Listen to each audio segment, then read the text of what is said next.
सुल्तान राय साहब, यूसुफ खान साहब, इकबाल हसन साहब, या जो जितने सीनियर लोग थे वो उन लोगों को ना काम का पता भी था और टाइमिंग का पता था। आजकल की जो नई पोत आई है जिसमें हम ये नए फनकारों का जिक्र करते हैं, इन्होंने भी अपने टाइम पे, शान ने भी बहुत काम किया, लेकिन इन लोगों में थोड़ा सा टाइमिंग का ना वो सेटअप नहीं बना जो उन लोगों में था। और मैं यही समझती हूँ कि वो आर्टिस्ट बहुत कामयाब है कि जो अपने टाइमिंग का ख्याल करता है। लोग मजाक करते थे जब हम लोग शबाब स्टूडियो में जाके, बड़े बड़े फनकार उधर शूटिंग कर रहे होते थे, तो मैं जाके वो यास के साथ गाना करती थी, तेरा इश्क ने चावे गली गली।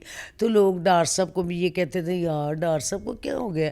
तो उन्हीं लोगों ने बाद में ये कहा कि असलम डार ने चिड़ियों से बाज मरवा दिए। अस्सलाम वालेकुम नाज़रीन, आप देख रहे हैं एमरा न्यूज़ और मैं हूं आपका मेज़बान ताहिर बुखारी। आज हमारे साथ मौजूद हैं पाकिस्तानी फिल्म इंडस्ट्री की सीनियर अदाकारा दुर्दाना रहमान, जिन्होंने सैकड़ों फिल्मों में अपने फ़न का लोहा मनवाया। अच्छा मैडम, पहले ये बताइए कि आप सीनियर अदाकार जो हैं उनको तो सोशल मीडिया का इतना पता ही नहीं, तो आप आजकल बहुत इन अचानक इन हो गई, कैसे? ताहिर साहब देखें, आपको पता है बीच में मेरा काम में बहुत गैप आया। एक वक्त था मैं बहुत ज़्यादा काम कर रही थी, थिएटर, फिल्म, टीवी। फिर बीच में ऐसे हालात बनते गए जैसे कोरोना की शक्ल में, और वैसे डाउनफॉल फिल्म इंडस्ट्री में, तो वो फिर घर बैठना पड़ा। तो आपको पता है फ़नकार जो होता है वो काम करने वाला बंदा काम ही कर सकता है।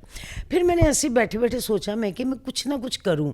तो अचानक मेरे ज़हन में आया, मुझे किसी ने कोई मशवरा भी दिया कि आप ऐसा करें, अपना यूट्यूब चैनल बनाएं, अपना टिकटॉक बनाएं, उसमें आप मसरूफ़ भी रहेंगी और आपको अर्निंग भी आएगी। और मुझे पहले तो मुझे समझ नहीं आई। मैंने कहा चलें सोचते हैं। लोग करते करते तो मजाक मजाक में ना हम लोगों ने यूट्यूब चैनल बनाया। तो कुछ नसीब की भी बात होती है। अभी मैंने बनाया ही था कि 2-3 माह तक ना मेरा वो मोनेटाइज हो गया, और उसके साथ साथ माशाल्लाह बड़ी कमर्शियलें आनी शुरू हो गई। फिर मेरा फिल्मी दुनिया से सारा मिलना जुलना था, और मैंने उसका फ़ायदा भी उठाया कि मैंने अपने सब दोस्तों से इंटरव्यू किए, उनसे बातचीत की, कोई ना कोई नई बात डालती रही। उसमें अब मैं आजकल माशाल्लाह बहुत मसरूफ़ हो गई हूँ, और साथ साथ मैं फ़िल्मी तकरीबात में भी जाती हूँ, और आपकी कोई इवेंट होती है मैं ज़रूर पहुँचती हूँ। तो साथ साथ मैं ये काम। जी बिल्कुल ठीक। अच्छा मैडम, आप आते हैं आपके फ़न की तरफ। आपको सुल्तान राही साहब के साथ आपने काम किया, वहीद मुराद, शाहिद, यानी उस ज़माने के जो सुपरस्टार थे उनके साथ, और फिर यहाँ आके शान के साथ भी बतौर हीरोइन आपने काम किया। जी, तो ये आपने सफ़र जब तय किया, उनके साथ काम करना कैसा लगा? जो नए आर्टिस्ट थे उस वक्त, अब तो वो भी पुराने हो चुके, उनके साथ कैसा लगा आपको? ताहिर साहब जो पहले थे ना, सुल्तान राय साहब, यूसुफ खान साहब, इकबाल हसन साहब, या जो जितने सीनियर लोग थे वो उन लोगों को ना काम का पता भी था और टाइमिंग का पता था। वो लोग बड़े शेड्यूल से, टाइमिंग से वो लोग सिंसियर होके काम करते थे। आजकल की जो नई पोत आई है जिसमें हम ये नए फनकारों का जिक्र करते हैं, इन्होंने भी अपने टाइम पे, शान ने भी बहुत काम किया, अरबाज ने भी किया, साउद ने भी किया, लेकिन इन लोगों में थोड़ा सा टाइमिंग का ना वो सेटअप नहीं बना जो उन लोगों में था। तो हमें भी आज भी मुझे वही आदत पड़ी हुई है कि मुझे कोई कहे 10 बजे आना है तो मैं 9:30 बजे पहुंच जाती हूँ, विद मेकअप, विद ड्रेस। क्योंकि हम लोगों को वही आते हैं, वही हम लोग अपने आप को समझ के आज भी कि नहीं वो तो। और मैं यही समझती हूँ कि वो आर्टिस्ट बहुत कामयाब है कि जो अपने टाइमिंग का ख्याल करता है। अच्छा, आपकी जो फिल्म है इश्क न चावे गली गली, वो तो आपकी पहचान है, उसका नाम ना लिया जाए तो मेरा ख्याल फिर जाती होगी। अच्छा, जब वो फिल्म बन रही थी तो उस वक्त आपको तवक्को थी कि इतनी हिट हो जाएगी, और बनने से पहले आपके क्या तासरात थे, और जब बन के रिलीज़ हो गई तो उस वक्त आपका जहन क्या था? बड़ी डिसहार्ट थी, और जिसे कहते हैं ना कि मायूस हो बंदा। लोग मजाक करते थे जब हम लोग शबाब स्टूडियो में जाके, बड़े बड़े फनकार उधर शूटिंग कर रहे होते थे, तो मैं जाके वो यास के साथ गाना करती थी, तेरा इश्क ने चावे गली गली। तो लोग डार साहब को भी ये कहते थे, यार डार साहब को क्या हो गया, ये क्या काम कर रहे हैं। तो वो जो ना उन्होंने मजाक करना तो मेरा भी दिल टूट जाना, तो वो वाकई उन प्रोडक्शनों के आगे हमारी प्रोडक्शन तो एक बिल्कुल छोटी सी कमज़ोर सी प्रोडक्शन थी।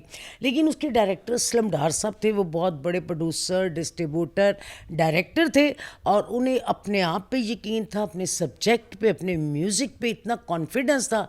आप यकीन करें कि जिन लोगों ने हम लोगों का मजाक उड़ाए या ये बातें की, तो उन्हीं लोगों ने बाद में ये कहा कि असलम डार ने चिड़ियों से बाज मरवा दिए।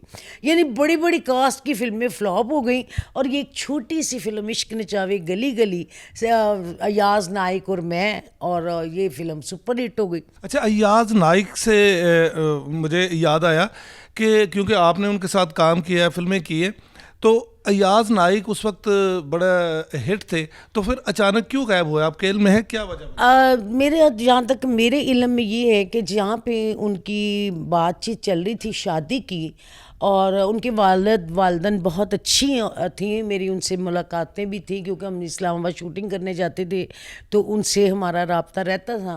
वो जहाँ पे उसकी शादी की को मेरे ख्याल में बात चली है, तो वहाँ पे कुछ उसको बाउंड किया गया, तो फिल्म इंडस्ट्री के में काम नहीं करना। और मेरा ख्याल है कि आज वो अयाज नाइक साहब पछता रहे होंगे कि वो वक्त ज़ाया करके और वो टाइम ज़ाया करके। अच्छा मैडम, ये बताएं कि आज की जो फिल्में हिट क्यों नहीं होती? ताहिर साहब, ये बात शायद मैंने कई दफ़ा अपने लोगों को चैनलों पे ये बात भी बताई, इसलिए कि आजकल हिट ये फिल्म इसलिए नहीं हो रही कि देखें, पहले एक ना शेड्यूल होता था। एक कहानी जब बनती थी ना, उसमें 3 महीने director, producer, music director, writer, ये लोग बैठ के ना वो स्क्रिप्ट को तैयार करते थे।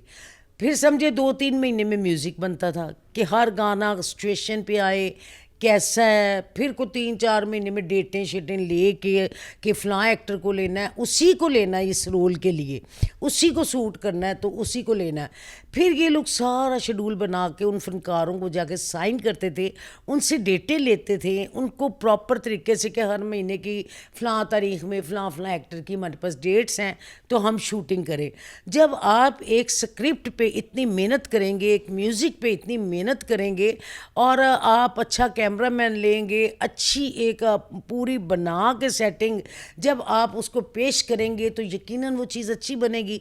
तो आज का दौर ये है कि मेरे पास पैसे हैं, आपके पास है, जल्दी जल्दी फिल्म बनाए जी, उन्नू ले लो, अनू ले लो, उन्नू ले लो। ये काम नहीं है, काम वही था। अच्छा मैडम, ये बताएं कि आजकल लड़कियों में देखा जाता है कि जेलसी बहुत होती है। जब फिल्म इंडस्ट्री अरूज पर थी और आप लोगों का भी अरूज था, तो उस वक्त क्या, उस वक्त भी था ये सिलसिला? ताहिर साहब, देखिए, हर प्रोफेशनल में जेलसी होती है। अगर एक बहन बहन के साथ भी काम करती है ना, तो उस वक्त भी जेलसी होती है, क्योंकि ये काम ही ऐसा है, ये कंपटीशन होता है। अब वहाँ जब भी हम लोग जब काम करते थे, मतलब हर हीरोइन, ये मगर मैंने आसिया बेगम के साथ किया है, बाबरा बेगम के साथ किया है, मुमताज़ बेगम के साथ किया है, मैंने भी कोशिश की है कि मैं अच्छे से अच्छा काम करूँ, उन्होंने भी कोशिश की है हम अच्छे से अच्छा करें, तो तभी एक अच्छी मूवी बनती थी ना, जब कंपटीशन होता था। जब ये हम लोग सोचते थे हमने इस फिल्म का ग्रेजुएट अवार्ड लेना है, निगार अवार्ड लेना है, ये सोच के हम लोग काम करते थे। अच्छा, फिल्म में डांस की तो बड़ी अहमियत है ख़ास। तो जब आपको उन्होंने पहली, दूसरी या किसी फिल्म में जब कास्ट किया, तो आपको डायरेक्टर या प्रोड्यूसर ने कहा नहीं कि आप डांस सीखें? नहीं, वो ऐसा था कि मैं डांस तो मुझे नहीं आता था, लेकिन मुझे असलम डार साहब ने, आपको पता है, इंट्रोड्यूस करवाया था। वो मेरे मौसिन भी थे, मेरे उस्ताद भी थे, मेरे उनके साथ बहुत सारे रिश्ते हैं, सारी दुनिया को पता है। उन्होंने मुझे अकबर साहब को घर पे लगवा के दिया कि आप जब गाना इनका पिक्चराइज हो तो वो गाना आपने इनको घर पे। अकबर सम्राट? अकबर सम्राट। मैंने सदीक साहब, अकबर सम्राट, ये पप्पू फैमिली, खानू, इनके पप्पू तो मेरे हाथ को बच्चा है, यानी इश्क नचावे गली गली में पप्पू पहली दफ़ा आया, तो उसको मैंने ही बल्कि एक्शन बताया, तो मुझे आज भी कहता है आप मेरी टीचर हैं। तो ये है कि हमने उनके बड़ों के साथ काम किया। तो वो फिर डार साहब ने मेरे पे बहुत मेहनत की। फिर यहाँ तक डार साहब ने कहा भाई इसको गाना लगा के खुला छोड़ दे, ये पूरा गाना करते ही जाए हम, फिर जहाँ हमें ज़रूरत होगी हम कट टू कट इसके शॉर्ट करके। फिल्म इंडस्ट्री के अक्सर लोग कहते हैं कि वहीद मुराद जो थे, वो जब गाना पिक्चराइज किया जाता तो हीरोइन के बहुत करीब हो जाते थे, तो आप बताइए। जी, ये हकीकत है कि वो बड़े रोमांटिक किस्म के और बड़े मीठे और धीमे हीरो थे, लेकिन असल में ना कुछ हीरो मेरे करीब होना भी चाहते थे, लेकिन उनको डार साहब का बहुत खौफ होता था कि डार साहब डायरेक्टर, प्रोड्यूसर, डिस्ट्रीब्यूटर होते थे। वो कहते थे हम ये लड़की को वो लेके आए हैं, अगर हमने कोई इसको ज़रा सा भी देखा या तो ये ना हमें कट कर दें। शाहिद साहब के आपको पता है कितने रोमांटिक हीरो थे, उन्हें तो 1 मिनट से पहले लड़कियों से इश्क हो जाता था। उनके साथ मैंने इतनी फिल्में की कि अब मैं यूट्यूब पे देखती हूँ कि मैंने शाहिद साहब के साथ इतना काम किया है, तो मैं हैरान हो गई। तो आज तक मैं ये बड़े कॉन्फिडेंस से कह सकती हूँ कि शाहिद साहब ने कभी मुझे इस नज़र से नहीं देखा, हालांकि दुनिया ने उन्हें कहा, लेकिन मैं आज भी ये कहती हूँ कि वो मतलब मुझे रिस्पेक्ट से देखते थे। बल्कि एक दफ़ा तो ऐसा हुआ, इशरत बेगम ने मुझ पे शक कर लिया। उन्होंने कहा कि आप जब, उन्होंने कहा किसकी शूटिंग है, उन्होंने कहा दुर्दाना रहमान के साथ गाना, कि ये केड़ी दुर्दाना रहमान कि तू रोज़ ਇਹਦੇ ਨਾਲ ही शूटिंग ते उन वो फिर स्पेशल मुझे मिलने आई बहार बेगम के साथ। तो मुझे कहती हैं ये, मैंने कहा जी देखें बात ये कि आपको तो पता है मैं उनको, फिर मैंने हकीकत बताई। फिर उसके बाद आज भी मेरी इशरत के साथ इतनी दोस्ती है। लेकिन किसी न किसी ने तो आपको इजहार मोहब्बत किया होगा डार साहब से छुप छुपा के। हाँ जी, मैं माशाल्लाह बड़ी हंसमुख थी, मैं जिसको देखती थी हंसती थी, मुस्कुराती थी। हर बंदा ये समझता था ये कुछ हमसे चाहती है कि कोई वो, लेकिन वो मेरी आदत थी हंसना बोलना, वो आज भी मेरी नेचर में है। लेकिन आप देखें इस दौर में कौन नहीं चाहता कि कोई हमें आर्टिस्ट, यहाँ कोई लड़की भी मिले। तो मेरे दौर में बड़े लोगों ने मुझे ट्राई वगैरह किया, मतलब मेरे साथ रोमांसी बातें रोमांटिक करने की कोशिश की, लेकिन मैं हंस के शूटिंग करके घर आके मैं भूल जाती थी। क्योंकि मुझे डार साहब ने एक बात की थी कि जब आप स्टूडियो जाएं आप स्टूडियो की, जब आप घर आ जाएं आपने स्टूडियो को डिस्कस नहीं करना, किसी को स्टूडियो के बंदे को घर नहीं बुलाना, स्टूडियो का काम स्टूडियो में, घर की जब आप हो जाए तो फिर घर में। बड़े असूलों वाले और बड़े मैं समझती हूँ कि आज मैं जो कुछ भी हूँ अल्लाह के बाद, अपनी माँ की दुआ के बाद, असलम डार साहब का बहुत बड़ा हाथ है। अच्छा मैडम, जो नई आने वाली लड़कियां जो शो बिजनेस में आ रही हैं, तो आप उनको क्या पैगाम दें?